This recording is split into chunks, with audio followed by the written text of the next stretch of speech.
Good afternoon बच्चों। आज आप लोग महाकवि कालिदास की नाट्य कला के विषय में जानेंगे। इसके पूर्व हमने आपको रघुवंशम महाकाव्य के संदर्भ में महाकवि कालिदास का जीवन परिचय बतलाया था।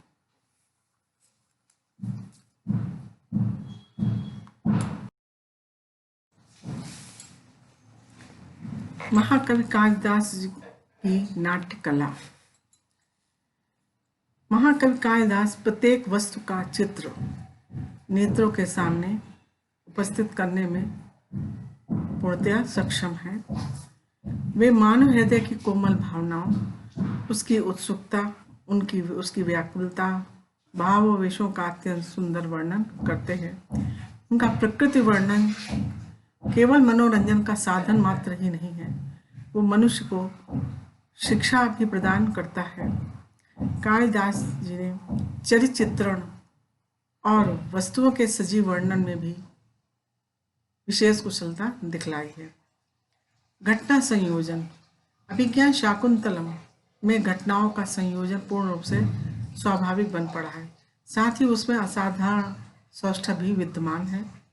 प्रत्येक घटना सार्थक है, अतः कथानक के विकास में पूरी तरह सहायक है।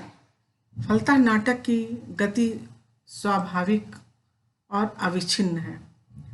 जैसे राजा का शकुंतला से गंधर्व विवाह, दुर्वासा का शाप, दुष्यंत का अपने नाम की अंगूठी देना, दुर्वासा द्वारा उस अंगूठी को दिखाने पर शाप मोचन आदि की सभी घटनाएं सुसंबद्ध है।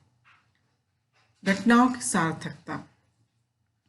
अभिज्ञान शाकुंतल की प्रत्येक घटना सार्थक है और किसी विशेष उद्देश्य से रखी गई है।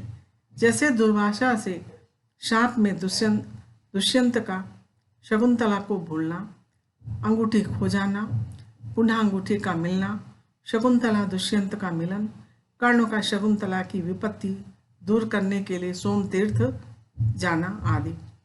रचना कौशल।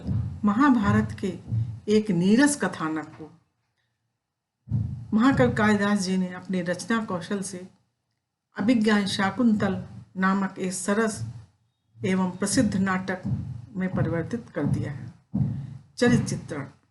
महाकवि कालिदास चरित्र चित्रण में भी सिद्धहस्त है। अभिज्ञान शाकुंतलम के पात्र समाज के विभिन्न वर्गों के प्रतिनिधि हैं।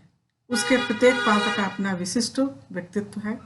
जैसे दुर्वासा अत्यंत क्रोधी स्वभाव के हैं, शकुंतला लज्जाशील, अनसुईया शांत एवं विवेकशील एवं प्रियमवदा हास्य प्रिय एवं चंचल है। पात्रों के अनुकूल भाषा। कालिदास के प्रत्येक पात्र अपनी स्थिति के अनुरूप ही भाषा का प्रयोग करते हैं। प्रेमवदा और अनसुईया सखी जनोचित हास परिहास करती है। कर्ण पिता के समान शकुंतला का अभिनंदन करते हैं। सुशिष्य परिदत्ता विद्येव शोचनीयासी संवृत्ता। अभिज्ञान शाकुंतलम में रस निरूपण। शाकुंतलम श्रृंगार रस प्रधान नाटक है। इसमें संभोग श्रृंगार अंगिरस और विप्रलम श्रृंगार है। करुण, वीर, अद्भुत, हास्य, भयानक, वत्सल, शांत के अंग रस हैं। यद्यपि शाकुंतलम में विप्रलम श्रृंगार का विस्तार है, फिर भी नाटक सुखांत है। अंत में दुष्यंत और शकुंतला का मिलन होता है, अतः शाकुंतलम श्रृंगार प्रधान नाटक है। महाकवि कालिदास का काव्य सौंदर्य। शाकुंतलम में महाकवि कालिदास जी ने कई ऐसे प्रसंग उपस्थित किए हैं जो भावों की दृष्टि से अत्यंत मार्मिक बन पड़े हैं। इसमें कालिदास की कल्पना शक्ति और नाट्य कुशलता का विशेष परिचय प्राप्त होता है। जैसे चतुर्थ अंक में शकुंतला की विदाई। महाकवि कालिदास का प्रकृति प्रेम। महाकवि कालिदास प्रकृति को सजीव और मानवीय भावनाओं से ओतप्रोत मानते हैं। शकुंतला वृक्षों को भाई और लताओं को बहन की तरह मानती है और उनकी सेवा करती है। इस प्रकृति प्रेम से अभिभूत होकर शकुंतला को पति गृह जाने के समय वृक्ष और लताएं, वस्त्राभूषण तथा अन्य प्रसाधन उपहार आशीर्वाद के रूप में प्रदान करते हैं। भाषा एवं शैली। महाकवि कालिदास की लोकप्रियता का कारण उनकी सरल, सरस, परिष्कृत, प्रसाद गुण युक्त शैली है। कालिदास वैदर्भी रीति के कवि माने जाते हैं और वैदर्भी की प्रमुख विशेषता है मधुर शब्द, ललित रचना, समासों का सरलता अभाव या छोटे छोटे समासों का होना। इनकी रचनाओं में प्रसाद माधुर्य गुणों का प्राधान्य है। ओज गुण कम मात्रा में मिलता है। भाषा सरल, सरस व मनोरम है। इनका शब्दकोश अगाध है, असीमित है। इसी कारण भाषा में असाधारण मनोरमता व प्रवाह है। कालिदास की शैली संक्षिप्त और ध्वन्यात्मक है। वह सुंदर भावों को सुंदर भाषा में प्रकट करते हैं। कालिदास जी ने कथोपकथन में पात्रों के अनुकूल भाषा का प्रयोग किया है। अलंकार। कालिदास जी ने शाकुंतलम में प्राय सभी प्रचलित अलंकारों का प्रयोग किया है। वैसे वे उपमा के लिए विशेष रूप से प्रसिद्ध हैं। इसके अतिरिक्त उत्प्रेक्षा, स्वभावोक्ति, तुल्योगिता, समासोक्ति, व्यतिरेक, अर्थांतर न्यास आदि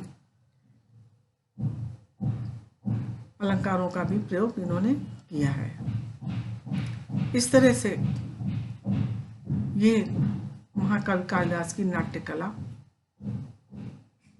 प्रस्तुत हुई है। नाट्य कला के विषय में आपको हमने बतलाया है। अब इसके आगे बच्चों हम आपको अभिज्ञान शाकुंतलम की पूरी कहानी बतलाएंगे। धन्यवाद।